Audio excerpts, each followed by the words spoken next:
Welcome to Rosie the Reviewer. We're your hosts. I'm Sam, And I'm Marcia. and we like World War II media, and we want to talk about it.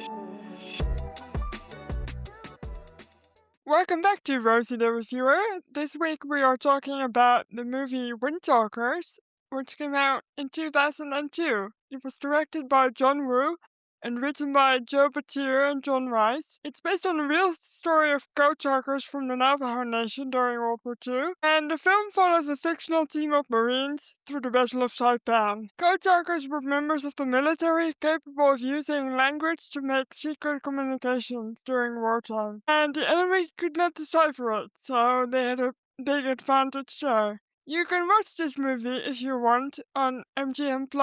What did you think of this movie, Sam? Well, it stars Nicolas Cage, so factor that into your expectations. The very first time that he was yelling in the initial combat scene, I just couldn't stop thinking of him and Wicker Man yelling, "Not the bees! No!" So yeah, I mean that could be a me problem, my inability to separate Nicolas Cage out from his other memorable roles. If you like your standard gory combat scene where there's blood spurting out of everybody and there's legs being blown off and people are yelling, then there's a lot of sections of this movie that will probably appeal to you. I found them a bit generic. It reminded me of the conversation that we had with Bruce McKenna a few weeks ago about making violence pornographic without having necessary human emotional connection with it underneath. And for a movie called Windtalkers that was purportedly trying to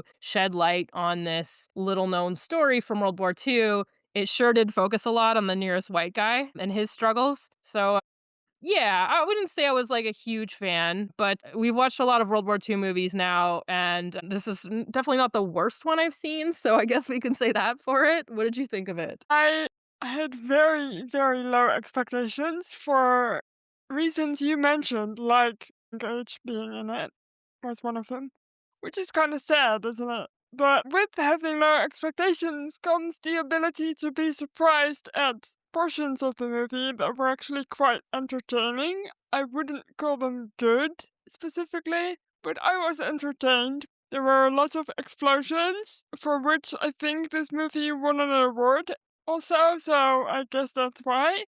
I agree with you that it's a bit trite to have a movie about Navajo people and not have the main character be a Navajo.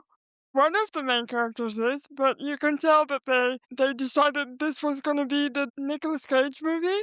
But you can tell that they decided it was going to be the Nicolas Cage movie. He's on the poster. His name is on the poster in capital letters. And he's my least favorite part of the entire movie. The rest of it's alright. The characters are decent.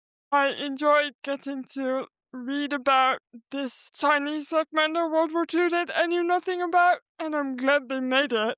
I just wish they'd made it better, I think. I do also want to note the guy who did the music is James Horner, who did Titanic. I think he won an Academy Award for that, or maybe 2 Academy Awards for that. He did Avatar. He did any famous blockbuster movie you can think of from the last, I don't know, 30 or 40 years, it feels like. Music was noticeable to me, and that's why I looked into it. It really does have that very blockbustery American war adventure film sound to it, in my opinion. It did. I do wonder, though. To me, it kind of clashed a little bit because they were trying to include some Navajo influences with the flute in this movie, and it kind of clashed with the swashbuckling action movie music for me. I wish they'd made a choice to do either or.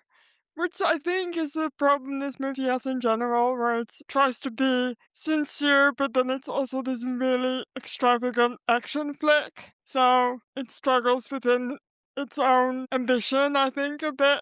I mean, I was entertained for 2 hours or something, so it was good in terms of entertainment, but I just wished they'd taken it a little bit more seriously as a whole, maybe. Yeah, I do think that the director ended up having some push-pull with the studio over what kind of movie it was going to be. It was originally scheduled to come out in November of 2001, and then 9/11 happened. and there was a sense that people did not have an appetite for war movies perhaps or this kind of war movie maybe, so it got ended up getting pushed back. So yeah, I mean, I don't know. I don't know if the movie would have been better if the director had been able to stay more true to his original vision, but I don't know either. I was excited to see Adam Beach in another movie. I thought he was quite good. So that was my main takeaway from it, is that I enjoyed him specifically. yes, we also saw him in Flags of Our Fathers playing Ira Hayes. Which you can listen to if you search for that episode, so please do. Are you ready to get into the plot? Let's do it.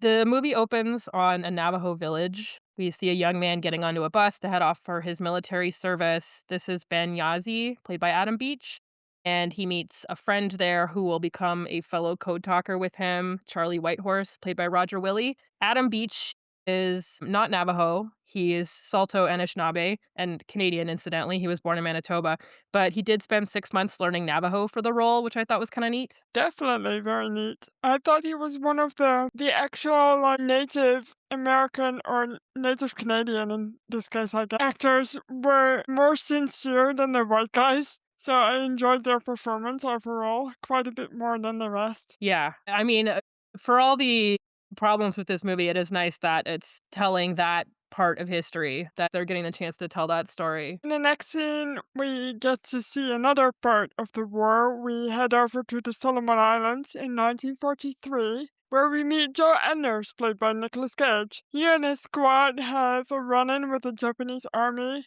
and this is a very dramatic, over the top fight scene where everyone is killed, and that's due to Joe Anderson's decision to hold a position rather than retreating. And this ends up being a major source of guilt for his character for the remainder of the film. And then he, at the end of it, gets blown up. Yeah. He ends up getting a little fucked up. He gets a perforated eardrum and some other odds and ends, and he ends up in the hospital. Yep.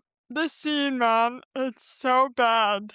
I think in terms of the fight scenes we see, it's almost a little bit stylized. The stunts were really crazy to me. And the rest is all full of explosions too, but this just seems really silly for some reason. Yeah, it did feel kind of weak and low budget to me. I was like, why is there like five guys involved in this battle? Where's everybody else? But also, Nicolas Cage is just being Nicolas Cage in this movie, which I find really distracting. I know. I was actually primed to give him a shot because if he gets a chance to be a little bit campy and tongue in cheek, like he has had performances that I enjoyed, but whenever he tries to do this like super dramatic stuff, I just don't find that he's very good at it. So I was all ready to give him a shot, and then in this very first scene, it was just like, okay, here we go. In Camp Pendleton, California, we meet up with our Navajo friends. They're starting to train to become code talkers. So the code talker program had been used in World War One, and the US revived it during World War II. Philip Johnston was a World War One veteran who had been raised on a Navajo reservation, and he was the one who suggested the use of Navajo to the Marine Corps. And he was not Navajo himself, but he understood its potential usefulness. Navajo was still an unwritten language at the time. It's extremely difficult to learn, and so it was largely unknown outside of the Navajo people. And in 1942, he performed a demonstration for the big brass, essentially proving that code talkers could transmit and decode a message in 20 seconds that would take period era machines 30 minutes. So obviously, you can imagine the kind of use this would have on a battlefield when you need to get encrypted messages across very quickly. The code that ended up being used in the Pacific was developed by the original 29 Navajo Code Talkers who became part of this program. They used a coded version of the language. So even if you speak Navajo, you won't be able to understand the code. And so they kind of you would just hear like a random selection of verbs and nouns and you wouldn't know what you were listening to. So kind of like a double layer of code there. And after learning about the use of code talkers in World War One, Germany had actually sent agents to the US during the interwar years to attempt to learn indigenous languages. They ran into a lot of difficulty with that because again, most of them weren't written down. They're structured very, very different from a lot of the languages that people would have spoken already. So this is why code talkers were deployed less often in the European theater because the Americans didn't know how much progress the Germans had perhaps made on learning indigenous languages. But despite this, many Native American languages, including Lakota, Mohawk, Comanche, Cree, and many others, were used by code talkers in all theaters of war. I quite enjoyed that we got to see some of the learning of the code where a tank was basically called a tortoise because it obviously looks like one. And I thought that kind of visual imagery is so cool in language. So I was like, oh, this is neat. Yeah, I gather they didn't have a Navajo word for submarine, so they called them iron fish. I love that. I mean, Yeah. it's quite literal. Actually, this is a random side tangent, but my friend Krista, I think you met her. Her mom for many years taught Ojibwe at the local university, which is an indigenous language. So there are like efforts being made to like I mean Navajo is I think there are still a lot of Navajo speakers. I don't think it's one of the endangered ones, but there are like a lot of indigenous languages that are endangered and so there's all these like programs that are trying to bring them back. It's pretty cool. Are they used primarily for just preservation of the language, or do they have other uses? Well, I mean, people still speak these languages. Like Krista and her mom used to speak Ojibwe at home. It's so sad when a language disappears from the earth. Well, and especially because in these cases, it's like the US and Canadian governments were like actively trying to make that happen. Yeah, boo. So we go back to the hospital in 43, where a nurse, surprise, has survived his being blown up. As Sam already said, he had lost most of his hearing and he struggles to stay upright because his inner ear is all out of whack. But the only thing that's really broken is his heart, because he lost all of his friends in an incident that he perceives to be his fault. And this is where we get the only female character of the entire movie. It's his nurse, Rita, played by Frances O'Connor, and she's sweet on him, of course, because he's the main character. And she will faithfully write to him throughout the remainder of the film, but it's so weird, man. But she also helps him pass his hearing exam, which is questionable. But then he gets to return to active duty. Yeah, throughout the rest of the movie, there's just these random moments where she's written to him, so you're hearing her speak in voiceover while like combat-y things are happening, and her voice has like a faint echo to it, and it's just like, "Dear Joe, blah blah blah blah blah." It's like and it's just like the most like generic shit about, how she's like and whatever. And you're just like, "Oh wow, okay, we're hitting all the tropes, we're hitting all the highlights." Yeah, and her main subject of these letters is how she'll never hear from him. I'm like, girl, why are you even writing to him? Right, like, that's my thing too. I'm like, "But why do you have a crush on this man? He's not even nice to you." No, he's kind of mean. He's like, are you gonna help me or what? She does help him, and he does get to return to active duty, so thank you, Nurse Rita. Yeah. Enders gets a new assignment. It's given to him in a blink and you'll miss it scene by a character called Major Mellits, who's played by Jason Isaacs. I was like, not I was being bad. I was looking at my phone and then I heard this character speaking and I turned slowly to look at the screen and I was like, Jason Isaacs is in this? So anyway, imagine my excitement. He's not in it anymore after this. He appears like once. But yeah, so he gives Enders his new assignment to protect Ben Yazzie, our code talker, who we met in a previous scene. Enders' little buddy is going to be Sergeant Ox Anderson, played by Christian Slater, with the most aggressive widow's peak in all of Hollywood.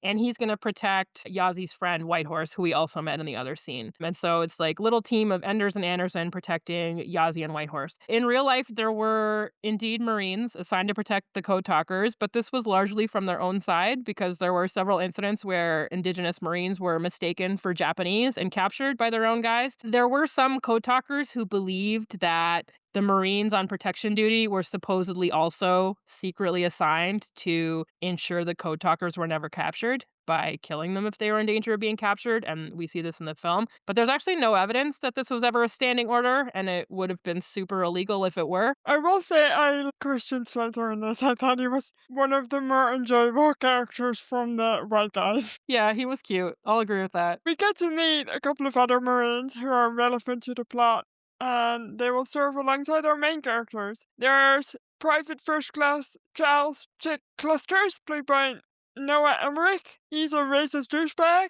And also in the bunch are Private Papas, played by Mark Ruffalo. Ellie, played by Martin Henderson of Virgin Rivers. The series is called. It's on Netflix. If you like stupid romance, go and watch it, I guess. He's in this, but he's tiny. Everyone's a baby in this. Mark Ruffalo, too. He looks so young. And the third one is Private Hogan, played by Brian Van Holt. We get to meet these guys as they play a game of cards or poker. I think they're playing poker. And you immediately get a sense of what their characters are like, which is why we know that Chick is a racist. Yeah, I love how they did the thing where they were like, we don't wanna make it clear that, like, all these guys are kinda racist. We're just gonna assign the one really racist guy, and he'll be representative of period attitudes towards people of color." There's a couple of parts of this movie where Ben Yazi, someone refers to him as an Indian, and he makes sure to speak up and tell them that he's a Navajo, and he tells them what clan he's from, and he's very clear about what his identity is. And I really like that they included that. I do feel like I hear a lot about that now in Indigenous activism. If you're going to talk about a Native group, and you know what their name is, like, you should call them by their name and not just, kind of group all Indigenous people together, because there are all these little distinct separate groups with distinct separate cultures. And there's been like quite a hard fought battle to bring a lot of those cultures and languages back. And so, yeah, I enjoyed that they included that in the film. I did too. Again, for all its faults, it's got many. They did try. You can tell that they made an effort to at least give some spotlights to this story, even if it's through white people's eyes. I mean, I suppose it's better than nothing.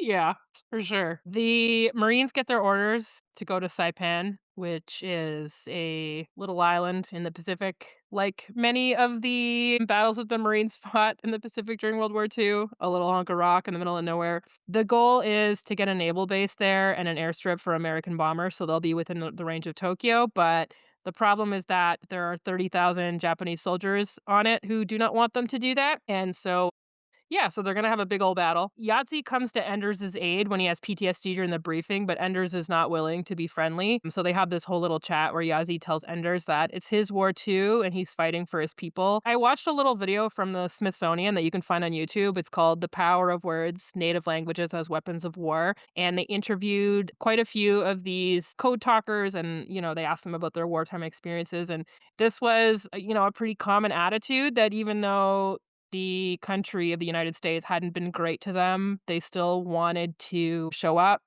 and prove their mettle and fight for their own people. The Battle of Saipan was sort of in the broader context. The US is starting to move closer and closer towards Japan in 1944, and they begin this reconquest campaign of the Mariana Islands in June. If you picture this is sort of south of Japan in the Philippine Sea. The amphibious assaults known as the Battle of Saipan began on June 15th and ended with American victory on July 9th, 1944. And this allowed the Americans the proximity to make bombing runs on the Japanese home islands. And interestingly, though we don't see this in the film, the first Black Marines to see combat in World War II were those who unloaded and delivered supplies under fire to troops during the Saipan landing. I put the video, by the way, on the website. So if you do want to watch that YouTube video but don't feel like searching for it, search no longer. Perfect. The next scene is the actual invasion of Saipan on June 16th of 1944. The battle is very chaotic, and Anders has some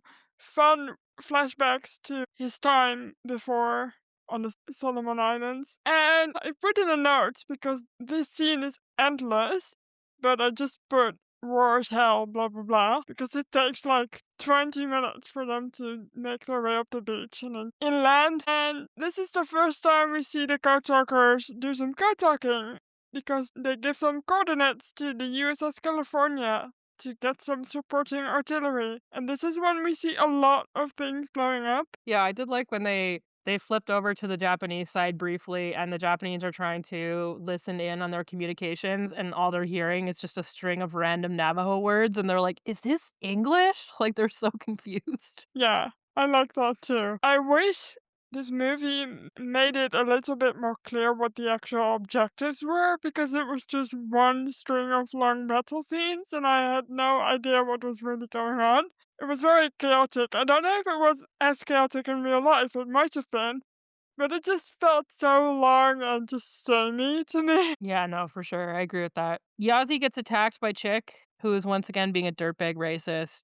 Yazi's just trying to get his clothes on after having like a bath in the river. And Chick is like, "How do I know you're not Japanese? You look Japanese." And it's like, bro, like you know this man. You've met him before. And yeah, and then Papas, our Mark Ruffalo character, shows up and helps to break up the fight. Yeah, it's a whole thing. Meanwhile, Anderson and Whitehorse bond over music. Anderson, Christian Slater character, he, like, whips out his harmonica, and Whitehorse has his flute, and they're, like, playing songs together. I enjoyed it. I thought it was cute. I mean, you gotta take the wins where you get them in this movie. Yeah, for sure. They move further inland eventually, but when they do, they are hit by friendly artillery and Yassi's radio is destroyed, which means they can't call off the strike that's being kind of put upon them by their own guys. And this is when the character of Nellie gets killed trying to save a fellow Marine from dying. So it's quite sad. Wah, wah. Well, Farewell, Nelly, we hardly knew you. Yazi, I guess, realizing that other people do think that he looks a little Japanese, decides that he's gonna disguise himself as a Japanese soldier and go behind enemy lines. So I guess the whole idea is he's gonna put on a Japanese uniform and he's gonna take Enders with him as his quote unquote POW and just hope to blag his way through so they can try and get a Japanese radio so that they can call up this airstrike. Enders has a big old fight where he takes out several Japanese soldiers. It's just this, like, I don't know, him standing in the middle while they run at him, and he's just like so cool and he's just like taking them out one at a time. And you're like, "Mm, okay." Anyway, and Yazi has to kill a Japanese radio man before using his radio to redirect the strikes onto the Japanese. So, he has to kill a guy. It's a whole thing. yeah, and before that, he wasn't able to kill another man, like he hesitates, and it's this whole thing, and he's like, I'm not gonna hesitate now. And then he doesn't. Yeah. Yeah, you're right, he did have that little freeze up moment earlier. I like that they made him reluctant to kill. I wish it would have lasted a bit longer because after this he goes kind of mental. Yeah, and I also think, like, I don't know, I think people should be reluctant to kill, like, I think that's a good thing. Yeah, Obviously, in a lot of, like, traditional war media, that's presented as, like, the person being cowardly or whatever, but it's like, no, that it should be the hardest thing in the world to kill another person. like in between these scenes, we get to see some Navajo traditions of blessing the spirits of the men that have died. Obviously, the white guys are kind of frowning at this and all the stuff happening, which seems on point and racist, but I did like that they included these little scenes. Without it, it would have been completely devoid of any meaning. I'm glad they did kind of try and stick those in there. Yeah, for sure. No idea how culturally accurate they are, but they are in there. Probably not very. I have a bad feeling about it. So after they manage to get on the radio and get back and save everybody, Anders is awarded a silver star, even though Yahtzee did most of the work. But being native, he's almost ignored until Anders points him out. And the response from the general that gives Anders his silver star is like, oh, okay. And then he just walks away.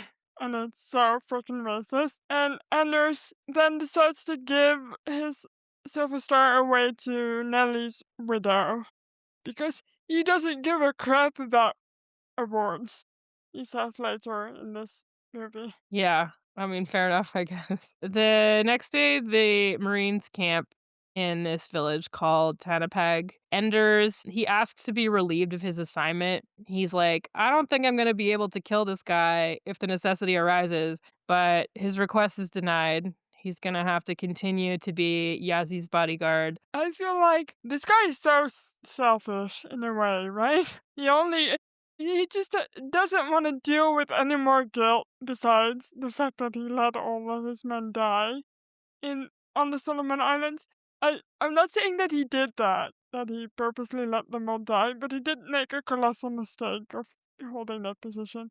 And he's like, I don't want to do that again. Wah, wah, wah. And it just made me laugh. I'm like, come on, don't quit now. He's gonna need you. I think he's kind of in a place where the members of his original squad died because of his commitment to following orders to the letter.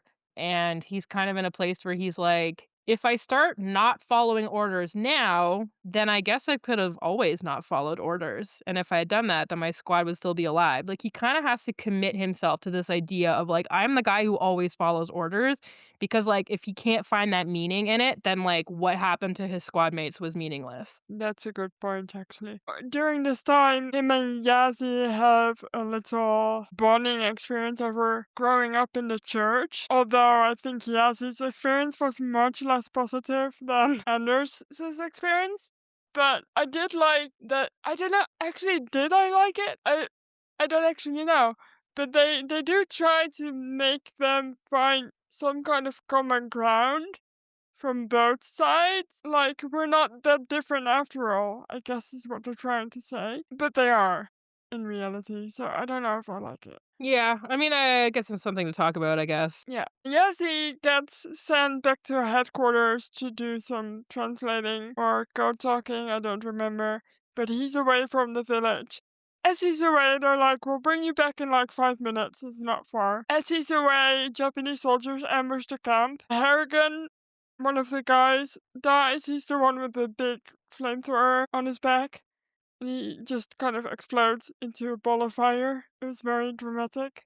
This is when Whitehorse saves Chick, the racist. Of course, he needs to save the white guy in order for the white guy to start respecting him a little. And Anderson is beheaded during a very brutal close quarters fight. And this is when Whitehorse is about to be taken prisoner and interrogated by the Japanese. I was very sad when Anderson died. I was like, no, not the one good guy. The brief moment where you see his, like, head unattached from his body, though, it just looked very silly to me.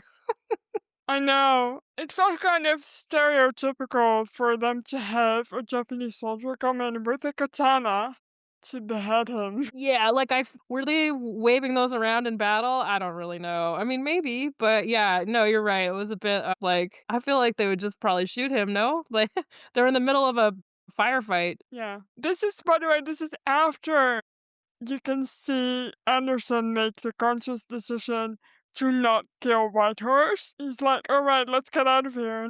That is when he gets beheaded. Yeah, it's unfortunate for him. Yep. And Whitehorse, to be honest. Yeah.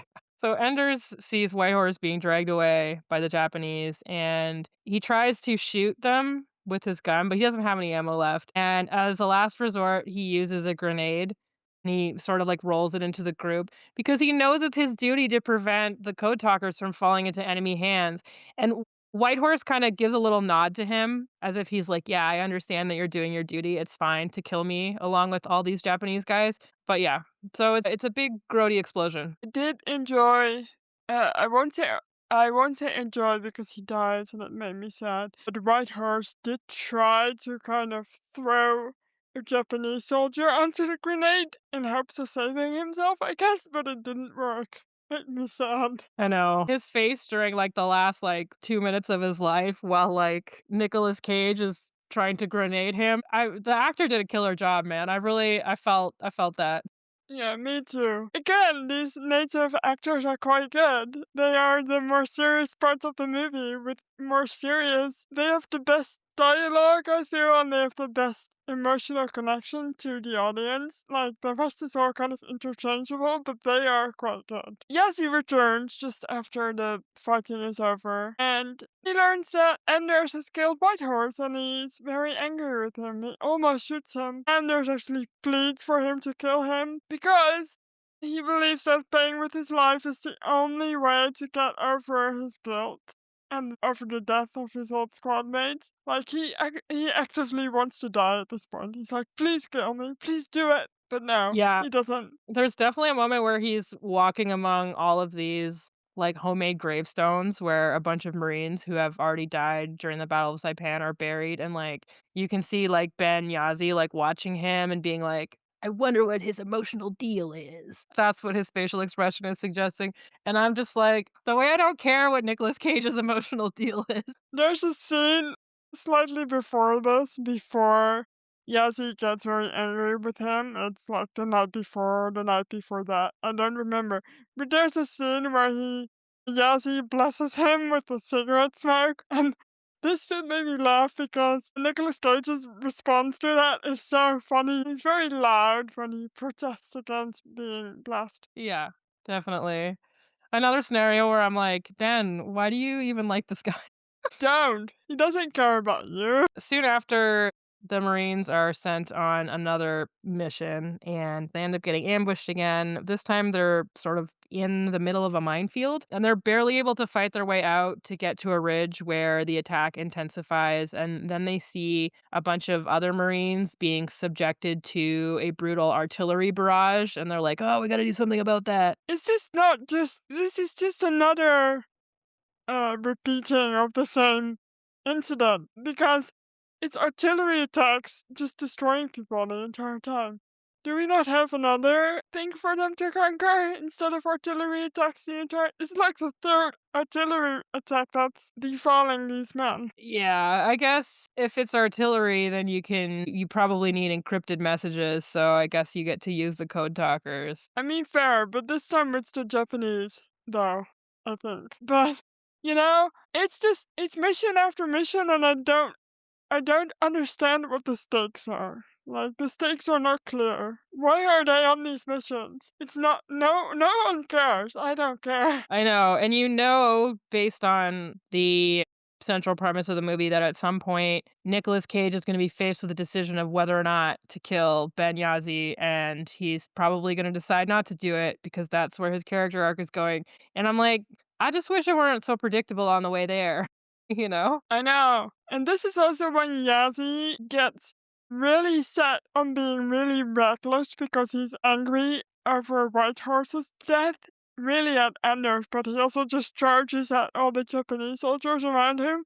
Like he doesn't care whether he lives or dies. And during all this, he takes another swing at Anders, but this time Anders stops him and tells him that he won't bring his friends back. Is he telling him or is he telling himself? I wonder. Yeah, definitely some very quick character growth for the Nicolas Cage character, because he's like, "You Yeah, know, maybe my death won't bring my friends back any more than my death will bring your friends back." right, exactly. And they are immediately reminded of the real enemy, which is the Japanese, when they are hit by a blast that knocks Yahtzee's radio loose. Oh no! Yep, and Enders goes to retrieve it, and they both end up getting shot because 'cause they're under heavy fire, but they still manage to call in an airstrike on the Japanese artillery, thereby hopefully saving a bunch of Marines. However, they're being surrounded on all sides by the Japanese, and Yazzie pleads with Enders to kill him. He's like, "Don't let me fall into enemy hands." But Enders is like, "No, I'm gonna save the day." And then he gets up and, like, picks him up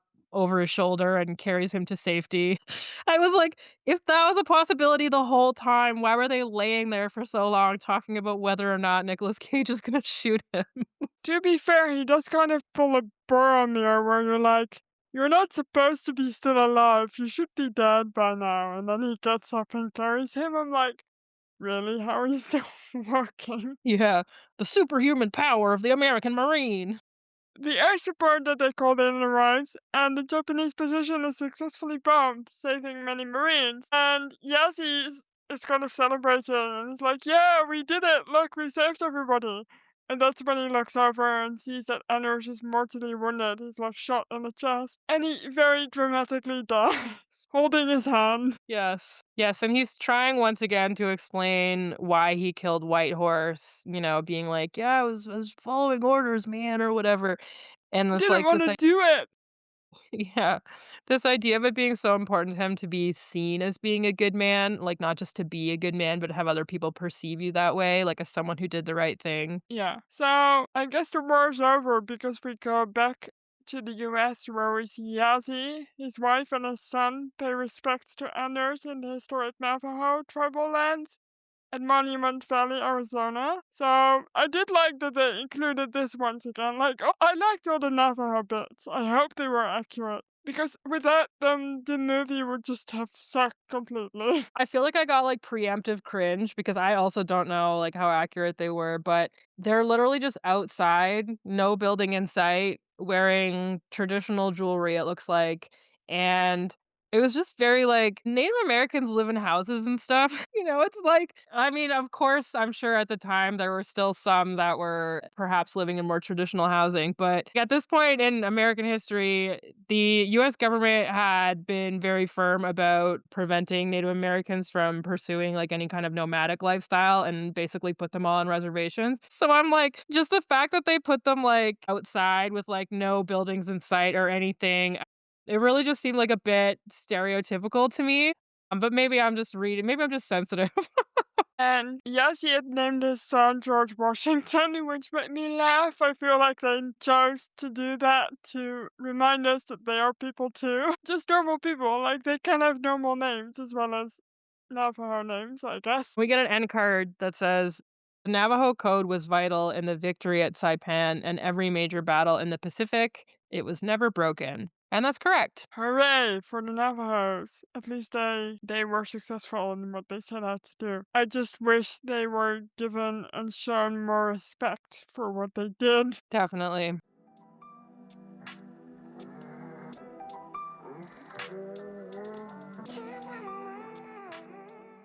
There were over 400 Navajo men in the US Marine Corps who participated in the Code Talker project in the Pacific, and they were present at every assault by the US Marines from 1942 to 1945. Your Guadalcanal, your Guam, your Iwo Jima, Peleliu, Code Talkers at all of them. Recognition was slow to come after the war. Their mission was not declassified until 1968 when progress in technology had made it so that the US Army or military was able to develop methods of encryption that were encryptable and breakable by machines. And so they didn't need this sort of like manual system anymore. And that's when they were able to declassify it because they knew they wouldn't need to use it again. The Congressional Gold Medal was awarded to the original 29 Navajo Code Talkers in the year 2000, and National Navajo Code Talkers Day is August the 14th. It surprises me every time how long it took for these people to get recognition. For sure. I mean, Canada had code talkers too. Ours were predominantly Cree, and they have never been officially recognized. I mean, Canada's not been particularly nice to their native people, indigenous people, I should say. It just makes me angry, man. These people were here first. Like, let them keep their land and give them the recognition they deserve. Yeah, many Native American children in the 19th and early 20th centuries were sent to boarding schools that were designed to forcibly assimilate them. So the kids would go there and they would get their hair cut. They would be beaten if they spoke their own languages. So basically, you would get to school, and if you didn't speak English yet, you didn't speak until you knew how to speak English. And so this was an irony that was not lost on those who would later serve as code talkers. And after the war, Native American veterans continued to face discrimination at home, similar to what we discussed in our Beast of War episode when we talked about First Nations Australians, and in our Flags of Our Fathers episode where we talked about Ira Hayes. They encountered significant barriers to accessing support and services accessible to other veterans. There were some American states where, Native Americans still weren't allowed to vote, for example. So, yeah, really an uphill battle when they came back despite all the service that they were able to offer. Yeah, it just makes me so sad, man, that some people are just seen as less than by other people. I just can't. I say I can't imagine it, but I can imagine it, and that's what's so bad about it. Like, you have to be a really shit human to think that way, and there are so many of them. Major Howard Connor, who was the 5th Marine Division signal officer at Iwo Jima, said, "Were it not for the Navajos, the Marines would never have taken Iwo Jima." So the people that they worked with had a profound respect for the work that they were doing. And as articles about the Code Talkers have disappeared from the US Army and D&D websites in the wake of the Trump administration's efforts to purge so-called quote unquote DEI content, it's more important than ever that we tell their stories and we don't let them be forgotten. Amen to that. I am going to read up about this and try to get more information where I can because I realize I don't know enough about it. And I guess that's why I'm glad that this movie exists, even if it's a shit movie. I'm just glad that the story is being told, and it gives us an opportunity to get into the details of it and try and get some factual information out there, and I hope it helps. Yeah, for sure. We have to rate this movie, but before we do, I would like to remind you that you can follow us wherever you get your podcasts and rate us 5 stars, or write a review or, do something else and just to a friend. Every time you send this to a friend, Nicolas Cage yells, "No, not the bees!" Perfect. Thank you.